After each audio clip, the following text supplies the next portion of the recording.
welcome back to my channel.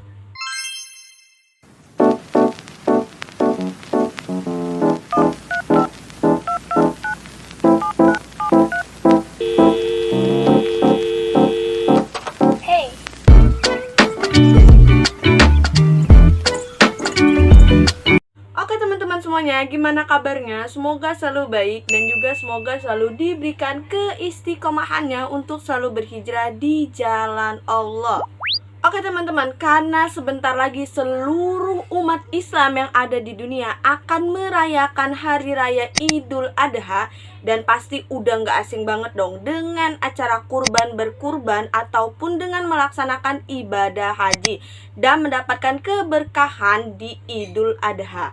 Akan tetapi teman-teman, banyak sekali keberkahan dan juga sunnah-sunnah Nabi Muhammad SAW ketika melaksanakan Idul Adha ataupun ketika melaksanakan berkurban dan juga melaksanakan ibadah haji dan umroh serta melaksanakan ibadah-ibadah sunnah menjelang Idul Adha. Yang dimana teman-teman, salah satu sunnah Nabi yaitu larangan untuk memotong kuku dan juga rambut ketika awal bulan Dzulhijjah ataupun sebelum melaksanakan Idul Adha.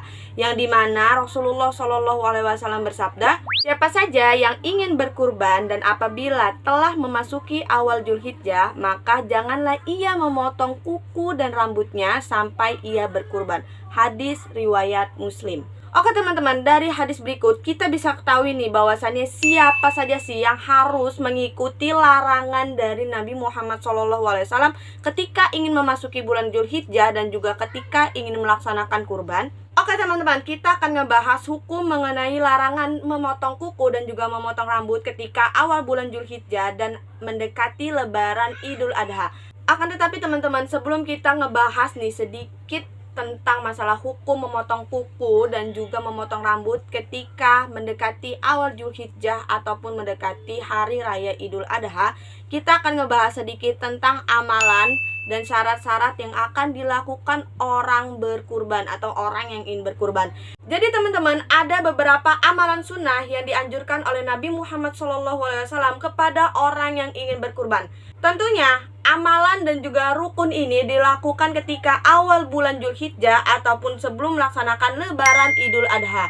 Dan pastinya ketika kita ingin melaksanakan sunnah dan amalan dari Nabi Muhammad SAW, dan ketentuan pelaksanaan amalan ini berlaku bagi orang yang sudah berkeinginan atau berniat untuk berkurban atau sudah menyiapkan nih uangnya untuk membeli hewan kurban. Jadi teman-teman, jika syarat-syarat ini terpenuhi yang tadi, apabila ingin berkurban atau berniat ingin berkurban dan sudah menyediakan uang nih untuk membeli hewan kurban, maka janganlah sekali-kali untuk memotong kuku dan rambut pada awal Dzulhijjah atau pada 10 awal bulan Dzulhijjah dan mendekati Hari Raya Idul Adha. Maka teman-teman, untuk mengetahui larangan itu dari mana sih ketika kita ingin berkurban, larangan untuk memotong kuku dan juga rambut itu berasal dari Rasulullah SAW sendiri teman-teman, yang diriwayatkan oleh Muslim nomor 1977, yang dimana siapa saja yang ingin berkurban atau yang ingin memasuki awal bulan Dzulhijjah atau 1 Dzulhijjah, maka ia jangan memotong kuku dan juga rambut sampai ia berkurban. Hadis riwayat Muslim nomor 1977. Maka teman-teman, yang harus kita garis bawahi dari hadis tersebut, apabila ingin melaksanakan berkurban maka tidak boleh untuk memotong kuku dan juga rambut atau memotong di sekujur badannya lah ya, atau yang ada di badannya itu dia nggak boleh. Dan yang harus kita garis bawahi adalah yang ingin berkurban. Nah, jadi kalau misalkan kalian yang nggak ingin berkurban, ya udah nggak apa-apa potong-potong rambut, kayak potong-potong kuku, masa iya nanti bukunya sampai panjang. Akan tetapi apabila kalian ingin berkurban, maka larangan untuk memotong kuku dan juga memotong rambut itu berlaku bagi orang yang ingin berkurban. Dan larangan untuk melakukan potong kuku dan juga memotong rambut pada awal bulan Dzulhijjah itu nggak mestinya harus tanggal 1 Dzulhijjah, udah nggak boleh. Enggak teman-teman, kita juga boleh melaksanakan pada tanggal 5 Dzulhijjah. Dalam artian kayak gini, misalkan pada tanggal 5 Dzulhijjah kita berniat ingin berkurban karena udah ada duitnya nih, Ya udah, jadi berlaku bagi dirinya ketika tanggal 5 itu untuk larangan memotong kuku dan juga rambutnya. Jadi aduh, kalau misalkan agak berbelit gini ya teman-teman. Kalau misalkan kalian nih tanggal 1 Zulhijjah itu belum ada duitnya, tapi misalkan kalian tanggal 5 Zulhijjah atau tanggal 2 Zulhijjah kalian udah berniat dan udah ada nih duitnya dan kalian pengen berkurban dan pengen beli hewan kurban, maka berlaku bagi kalian pada tanggal 5, pokoknya pada tanggal awal kalian berniat untuk berkurban, maka itu nggak boleh untuk melakukan potong kuku dan juga rambut. Emang apa sih hikmahnya dari larangan Allah untuk tidak memotong kuku dan juga rambut ketika kita ingin berkurban? Kan kalau misalkan berkurban ya udah potong-potong aja tuh hewannya, terus bagi-bagiin, nggak usah repot-repot kenapa motong kuku dan juga motong rambut itu nggak boleh. Si Markona asal nyerocos aja. Dengerin dulu nih Markona, penjelasan belum habis. Jadi teman-teman, ada hikmah nih dibalik kenapa Allah melarang untuk memotong kuku dan juga rambut ketika orang ingin melaksanakan berkurban. Alasan kenapa Allah memerintahkan atau melarang kita untuk memotong kuku dan juga rambut ketika kita ingin berkurban, sekiranya Allah ampuni dosa-dosanya. Jadi bagian yang terkelupas atau yang kita potong atau yang lepas dari dalam tubuh kita itu tidak akan bisa bersaksi kepada Allah Subhanahu wa Ta'ala, karena bersaksi yang tadi kita telah berkurban, terus yang ada di dalam tubuh kita ini itu kan semuanya diampuni tuh dosa-dosanya sama Allah. Jadi misalkan kalau misalkan yang udah terlepas itu udah gak bisa lagi teman-teman bersaksi kepada Allah Subhanahu wa Ta'ala. Kan nanti di akhirat bakal mulut dikunci dan yang jawab itu kan pasti bakal tangan, terus juga mata ini sering melihat apa aja, kaki ini sering jalan kemana aja, itu kan nanti bersaksi tuh ketika di akhirat ya teman-teman.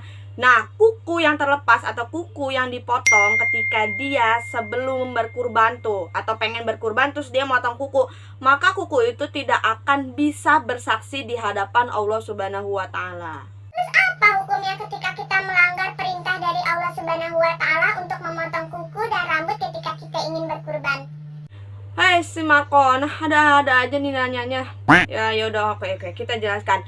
Jadi teman-teman, mengingat awal tadi dari yang beberapa amalan sunnah, kita garis bawah ya, amalan sunnah yang akan dilakukan oleh orang yang berkurban.